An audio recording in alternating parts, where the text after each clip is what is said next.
ಬೆಂಗಳೂರಿನ ಪರಪ್ಪನ ಅಗ್ರಹಾರ ಒಂದು ಜೈಲಿನಲ್ಲಿ ಏನಾಗ್ತಾ ಇದೆ ಪರಪ್ಪನ ಅಗ್ರಹಾರ ಜೈಲಿನಲ್ಲಿ ಅನ್ನುವಂಥ ಪ್ರಶ್ನೆ. ಯಾಕಂದ್ರೆ ಅಲ್ಲಿನ ವ್ಯವಸ್ಥೆ ಯಾಕೆ ಈ ರೀತಿಯಾಗಿ ಪದೇ ಪದೇ ಆಗ್ತಾ ಇದೆ, ಅಲ್ಲಿನ ಸಿಬ್ಬಂದಿಗಳು ಯಾಕೆ ಈ ರೀತಿಯಾದಂಥ ಒಂದು ಕಳ್ಳಾಟವನ್ನು ಆಡ್ತಾ ಇದ್ದಾರೆ. ಹಾಗಾದ್ರೆ ದರ್ಶನ್ಗೆ ಒಂದು ನ್ಯಾಯ, ಬೇರೆ ಕೈದಿಗಳಿಗೆ ಒಂದು ನ್ಯಾಯನ ಅನ್ನುವಂಥ ಪ್ರಶ್ನೆ ಮೂಡ್ತಾ ಇದೆ. ಬೆಂಗಳೂರಿನ ಪರಪ್ಪನ ಅಗ್ರಹಾರ ಜೈಲಿನಲ್ಲಿ ಅವ್ಯವಸ್ಥೆ ತಾಂಡವವಾಡ್ತಾ ಇದೆ. ಯಾಕಂದ್ರೆ ಜೈಲಿನಲ್ಲಿ ವ್ಯವಸ್ಥೆ ಕೊಡೋದ್ರಲ್ಲಿ ತಾರತಮ್ಯವನ್ನು ಮಾಡಲಾಗ್ತಾ ಇದೆ. ದರ್ಶನ್ಗೊಂದು ನ್ಯಾಯ, ಬೇರೆ ಕೈದಿಗಳಿಗೊಂದು ನ್ಯಾಯನ ಅನ್ನುವಂತಹ ಪ್ರಶ್ನೆ. ಯಾಕಂದ್ರೆ ಸವಲತ್ತುಗಳು ಸರಿಯಾಗಿ ಸಿಗ್ತಾ ಇಲ್ಲ. ಜೈಲಿನ ಒಂದು ಸಿಬ್ಬಂದಿಯ ಕಳ್ಳಾಟ ಈಗ ಬಟಾ ಬಯಲಾಗಿದೆ. ಜೈಲಿನೊಳಗೆ ಫೋನ್ ತೆಗೆದುಕೊಂಡು ಹೋಗ್ತಿದ್ದಂತಹ ಒಂದು ಸಿಬ್ಬಂದಿ ಈಗ ಲಾಕ್ ಆಗಿದ್ದಾರೆ. ತಪಾಸಣೆ ವೇಳೆ ಸಿಕ್ಕಿಬಿದ್ದಿದ್ದಾರೆ ಸಿಬ್ಬಂದಿ. ಅಮರ್ ಪ್ರಾಂಚೆ ಎನ್ನುವಂತಹ ಒಬ್ಬ ಸಿಬ್ಬಂದಿ ಸಿಕ್ಕಿಬಿದ್ದಿರುವಂಥದ್ದು. ಒಂದು ಸ್ಮಾರ್ಟ್ ಫೋನ್ ಮತ್ತು ಒಂದು ಬ್ಯಾಕ್ ಕವರ್ ಪತ್ತೆ ಆಗ್ತಿದೆ. ಜೈಲಿನೊಳಗೆ ತಗೊಂಡು ಹೋಗಬೇಕಾದ್ರೆ ಜೊತೆಗೆ 2 ಇಯರ್ಫೋನ್ ಸಹ ಸಿಕ್ಕಿತ್ತು. ಖಾಸಗಿ ಸ್ಥಳದಲ್ಲಿ ಇಟ್ಟುಕೊಂಡಿದ್ದ ಜೈಲು ಸಿಬ್ಬಂದಿ ಅಮರ್ ಈ ಎಲ್ಲ ವಸ್ತುಗಳನ್ನು ತನ್ನ ಖಾಸಗಿ ಒಂದು ಸ್ಥಳದಲ್ಲಿ ಇಟ್ಕೊಂಡು ಹೋಗ್ತಾ ಇದ್ದ. ಒಳಗೆ ತೆರಳುವ ವೇಳೆ ತಪಾಸಣೆ ಮಾಡಿದ್ರು. ಆ ಸಮಯದಲ್ಲಿ ಈತನ ಒಂದು ಕಳ್ಳಾಟ, ಈ ಕೃತ್ಯ ಬೆಳಕಿಗೆ ಬಂದಿದೆ. ಸಿಬ್ಬಂದಿಯನ್ನು ತಪಾಸಣೆ ನಡೆಸಿದಂತಹ ಜೈಲಧಿಕಾರಿಗಳು ಆತನನ್ನು ವಶಪಡಿಸಿಕೊಂಡಿದ್ದಾರೆ. ಮತ್ತು ಆತನ ಬಳಿ ಇದ್ದಂತಹ ವಸ್ತುಗಳು ಕೂಡ ಪತ್ತೆಯಾಗಿ ಅವನ್ನು ಕೂಡ ವಶಪಡಿಸಿಕೊಂಡಿದ್ದಾರೆ. ಪರಪ್ಪನ ಅಗ್ರಹಾರ ಪೊಲೀಸ್ ಠಾಣೆಯಲ್ಲಿ ಪ್ರಕರಣ ದಾಖಲಾಗಿದೆ ಈ ಒಂದು ವಿಚಾರವಾಗಿ. ಯಾಕಂದ್ರೆ ನೋಡಿ, ಜೈಲಿನಲ್ಲಿ ವ್ಯವಸ್ಥೆ ಯಾವ ರೀತಿಯಾಗಿದೆ, ಪದೇ ಪದೇ ಈ ಒಂದು ವಿಚಾರದಲ್ಲಿ ಯಾಕೆ ಹೀಗಾಗ್ತಾ ಇದೆ. ಈ ಹಿಂದೆ ಕೂಡ ಸಾಕಷ್ಟು ವಿಚಾರದಲ್ಲಿ ಕೇಳಿ ಬಂದಿತ್ತು, ಜೈಲಿನಲ್ಲಿ ಸರಿಯಾದ ವ್ಯವಸ್ಥೆ ಇಲ್ಲ ಅಂತ. ಎಲ್ಲೋ ಒಂದು ಕಡೆ ಕೈದಿಗಳಿಗೆ ಒಂದು ರಾಜಾತಿಥ್ಯವನ್ನು ಕೊಡಲಾಗ್ತಾ ಇದೆ ಎನ್ನುವಂತಹ ಮಾತು ಕೇಳಿ ಬರ್ತಾ ಇತ್ತು.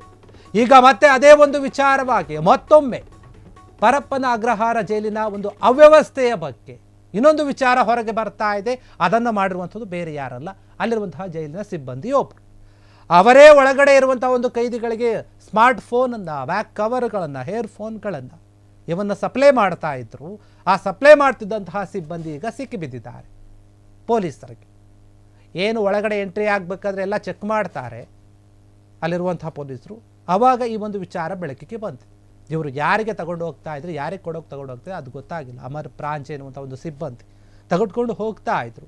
ಆ ವೇಳೆ ಸಿಕ್ಕಿಬಿದ್ದಿದ್ದು. ಹಾಗಾದರೆ ದರ್ಶನ್ ಪದೇ ಪದೇ ಕೇಳ್ಕೊಳ್ತಾ ಇದ್ರು, ನನಗೆ ಕನಿಷ್ಠವಾದ ಸೌಲಭ್ಯವನ್ನಾದರೂ ಕೊಡಿ ಸ್ವಾಮಿ, ಹಾಸಿಗೆ ದಿಂಬು ಕೊಡಿ ಸ್ವಾಮಿ ಅಂತ. ಹಾಗಾದರೆ ಬೇರೆಯವ್ರಿಗೆ ನೀವು ಎಲ್ಲವನ್ನು ತಗೊಂಡು ಹೋಗಿ ಕೊಡ್ತೀರಿ, ಆದರೆ ದರ್ಶನ್ ವಿಚಾರದಲ್ಲಿ ಯಾಕೆ ಹೀಗೆ ಮಾಡ್ತಾ ಇದ್ದೀರಾ? ಕೋರ್ಟ್ ಹೇಳಿದ್ರು ಕೂಡ ಸರಿಯಾಗಿ ಕೊಡ್ತಾ ಇಲ್ಲ. ಹಾಗಾದರೆ ದರ್ಶನ್ಗೆ ಒಂದು ಪ್ರತ್ಯೇಕವಾದ ಏನಾದರೂ ರೂಲ್ಸ್ಗಳನ್ನು ಪಾಲನೆ ಮಾಡ್ತಾ ಇದ್ದೀರಾ ನೀವು ಅಲ್ಲಿನ ಸಿಬ್ಬಂದಿಗಳು ಅಂತ ಗೊತ್ತಿಲ್ಲ. ಜೈಲಿನ ಅಧಿಕಾರಿಗಳು ನನ್ನ ಮೇಲೆ ಈ ರೀತಿಯಾಗಿ ನಡ್ಕೊಳ್ತಾ ಇದ್ದಾರೆ, ಕಾಟವನ್ನು ಕೊಡ್ತಾ ಇದ್ದಾರೆ, ನರಕ ಆಗ್ತಾ ಇದೆ ಅಂತ ದರ್ಶನ ಹೇಳ್ತಾ ಇದ್ರು. ಅದೆಲ್ಲ ಒಂದು ಕಡೆ ಇವರು ಸುಮ್ಮನೆ ಹೇಳ್ತಾ ಇರ್ಬೋದು ಅಂತ ಕೆಲವರು ಅಂದ್ಕೊಳ್ತಿದ್ದಾರೆ. ಆದರೆ ಈ ಒಂದು ಘಟನೆಗಳನ್ನು ನೋಡಿದಾಗ ನಿಜಕ್ಕೂ ಕೂಡ ಅದೇ ರೀತಿಯಲ್ಲಿ ನಡ್ಕೊಳ್ತಾ ಇದ್ದಾರೆ ಅಂತ ಗೊತ್ತಾಗ್ತಾ ಇದೆ. ಯಾಕಂದರೆ ನೋಡಿ, ಈ ಹಿಂದೆ ಕೆಲವೊಬ್ಬ ಕೈದಿಗೆ ಬರ್ತ್ಡೇ ಮಾಡ್ಕೊಳ್ಳೋಕೆ ಅವಕಾಶವನ್ನು ಮಾಡಿಕೊಟ್ಟಿದ್ರು. ಕೇಕ್ ಕಟ್ ಮಾಡಿ ಹೂನಾರ ಹಾಕ್ಕೊಡು ತುಂಬ ಸಂಭ್ರಮಾಚರಣೆಯನ್ನು ಮಾಡಿದ್ರು. ಅದು ಹೊರಗಡೆ ಯಾವ ರೀತಿ ಈಗ ಮಾಡ್ತಾರೆ ಅದೇ ರೀತಿಯಲ್ಲಿ ಜೈಲಿನ ಒಳಗಡೆ ಮಾಡಿದ್ರು. ಹೀಗಾಗಿ ಬೇರೆ ಕೈದಿಗಳಿಗೆ ಸಿಗುವಂತಹ ವ್ಯವಸ್ಥೆ ಯಾಕೆ ದರ್ಶನ್ಗೆ ಸಿಗುತ್ತಾ ಇಲ್ಲ ಎನ್ನುವಂತಹ ಪ್ರಶ್ನೆ ಮೂಡಿತ್ತು. ಪದೇ ಪದೇ ಯಾಕೆ ಈಗ ಆಗ್ತಾ ಇದೆ, ಜೈಲಿನ ಅಧಿಕಾರಿಗಳು ಯಾಕೆ ಈ ರೀತಿಯಾಗಿ ನಡ್ಕೊಳ್ತಾ ಇದ್ದಾರೆ ಅಂತ. ಈಗ ಇದೇ ವಿಚಾರಕ್ಕೆ ಸಂಬಂಧಪಟ್ಟಂತೆ ಈಗ ಮತ್ತೆ ಈ ಸಿಬ್ಬಂದಿ ಮಾಡಿರುವಂತಹ ಒಂದು ಕೃತ್ಯ ಕಳ್ಳಾಟ ಬಯಲುಗೆ ಬರ್ತಾ ಇದೆ. ಪರಪ್ಪನ ಅಗ್ರಹಾರ ಜೈಲಿನಲ್ಲಿ ಇರುವಂತಹ ಅಧಿಕಾರಿಗಳು ಯಾಕೆ ಈ ರೀತಿ ನಡ್ಕೊಳ್ತಾ ಇದ್ದಾರೆ, ಬೇಕಂತಲೇ ಈ ರೀತಿಯಾಗಿ ನಡ್ಕೊಳ್ತಾ ಇದ್ದಾರೆ. ಅವರಿಗೆ ಬೇಕಾದವರಿಗೆ, ಅವರಿಗೆ ಅನುಕೂಲ ಇರುವವರಿಗೆ ಮಾತ್ರ ಎಲ್ಲವೂ ಕೂಡ ಸಿಗುತ್ತೆ, ಎಲ್ಲವನ್ನೂ ಕೂಡ ಕೊಡ್ತಾರೆ. ಆದರೆ ದರ್ಶನ್ ವಿಚಾರದಲ್ಲಿ ಮಾತ್ರ ಯಾಕೆ ಹೀಗೆ ಆಗ್ತಾ ಇಲ್ಲ, ಯಾಕೆ ಈ ರೀತಿಯಾಗಿ ನಡ್ಕೊಳ್ತಾ ಇದ್ದಾರೆ? ಕನಿಷ್ಠ ಪಕ್ಷ ಹಾಸಿಗೆ ದಿಂಬುಗಳನ್ನು ಕೂಡ ಕೊಡದೆ ಯಾಕೆ ಸತಾಯಿಸ್ತಾ ಇದ್ದಾರೆ? ಅವರು ಮನೆ ಊಟ ಕೇಳಿದ್ರು ನೋ ಅಂದರು, ಹಾಸಿಗೆ ದಿಂಬು ಕೇಳಿದ್ರು ನೋ ಅಂದರು, ಹೊರಗಡೆ ಬಿಡಿ ಅಂತಂದ್ರು ಅದಕ್ಕೂ ನೋ ಅಂತಂದ್ರು, ಎಲ್ಲದಕ್ಕೂ ನೋ ದರ್ಶನ್ ವಿಚಾರದಲ್ಲಿ ಮಾತ್ರ. ಬಟ್ ಬೇರೆ ಕೈದಿಗಳು ಕೇಳಿದಾಗ ಏನು ಕೇಳಿದ್ರು ಕೂಡ ಎಸ್ ಎಸ್ ಅನ್ನೋ ರೀತಿಯಲ್ಲಿ ನಡೆದುಕೊಳ್ತಾ ಇದ್ದಾರೆ. ಬಿರಿಯಾನಿ ಬೇಕಾ, ನಿಮಗೆ ವ್ಯವಸ್ಥೆ ಬೇಕಾ, ಕೇಕ್ ಬೇಕಾ, ಹಣ್ಣುಗಳು ಬೇಕಾ, ಫೋನ್ ಬೇಕಾ, ಹೆಡ್ಸೆಟ್ ಬೇಕಾ, ಬ್ಲೂಟೂತ್ ಬೇಕಾ, ಏನು ಬೇಕು ಕೇಳಿ ಎಲ್ಲವನ್ನು ಕೊಡ್ತೀವಿ ಅನ್ನೋಂಥ ರೀತಿಯಲ್ಲಿ ನಡೆದುಕೊಳ್ತಾ ಇದ್ದಾರೆ. ಇದನ್ನು ಬೇರೆ ಯಾರೋ ವ್ಯಕ್ತಿಗಳು ತಗೊಂಡು ಹೋಗಿಲ್ಲ, ಅಲ್ಲಿರುವಂತಹ ಪೊಲೀಸ್ ಸಿಬ್ಬಂದಿಗಳೇ ಒಳಗಡೆ ತಗೊಂಡು ಹೋಗಬೇಕಾದ್ರೆ ಸಿಕ್ಕಾಕೊಂಡಿರುವಂಥದ್ದು. ನಿಮ್ಮ ಅಧಿಕಾರಿಗಳು, ನಿಮ್ಮ ಸಿಬ್ಬಂದಿಗಳೇ ಈ ರೀತಿಯಾಗಿ ಮಾಡ್ತಾ ಇದ್ದಾರೆ. ಅಲ್ಲಿನ ಅಧಿಕಾರಿಗಳು ಏನು ಮಾಡ್ತಾ ಇದ್ದಾರೆ? ಅವರ ಮೇಲಿನ ಅಧಿಕಾರಿಗಳು ಇದನ್ನು ಗಮನಿಸ್ತಾ ಇಲ್ವಾ? ಅಥವಾ ಅವರು ಕೂಡ ಎಲ್ಲವನ್ನು ನೋಡಿ ಸುಮ್ಮನೆ ಇದ್ದಾರೆ? ಓಕೆ, ನಾವು ಇಂಥವರಿಗೆ ಮಾತ್ರ ಸೌಲಭ್ಯವನ್ನು ಕೊಡಬೇಕು, ಇಂಥವರಿಗೆ ಕೊಡಬಾರ್ದು ಅಂತ ಏನಾದರೂ ತಲೆಯಲ್ಲಿ ಇಟ್ಕೊಂಡಿದ್ದಾರೆ? ಅಥವಾ ಅವರ ಕಡೆಯಿಂದ ಇವರಿಗೆ ಏನಾದರೂ ಸಿಗ್ತಾ ಇದೆಯಾ ಬೇರೆ ರೀತಿಯಲ್ಲಿ ಲಂಚ ಏನಾದರೂ? ಗೊತ್ತಿಲ್ಲ. ಆದರೆ ಈ ಒಂದು ವಿಚಾರದಲ್ಲಿ ಮಾತ್ರ ಎಲ್ಲೋ ಒಂದು ಕಡೆ ದರ್ಶನ್ಗೆ ಇವರು ಬೇಕಂತಾನೆ ಟಾರ್ಗೆಟ್ ಮಾಡ್ತಾ ಇದ್ದಾರೆ ಅನ್ನುವಂಥ ವಿಚಾರ ಈಗ ಗೊತ್ತಾಗ್ತಾ ಇದೆ. ಅನುಮಾನ ಇದೊಂದು, ನಾವೇನು ಖಚಿತವಾಗಿ ಹೇಳ್ತಾ ಇಲ್ಲ, ಆದರೆ ಎಲ್ಲ ಒಂದು ಕಡೆ ಇವೆಲ್ಲ ನೋಡಿದಾಗ ಇರಬಹುದು ಎನ್ನುವಂತಹ ಒಂದು ಪ್ರಶ್ನೆ ಮೂಡ್ತಾ ಇದೆ ಎಲ್ಲರಲ್ಲಿಯೂ ಕೂಡ.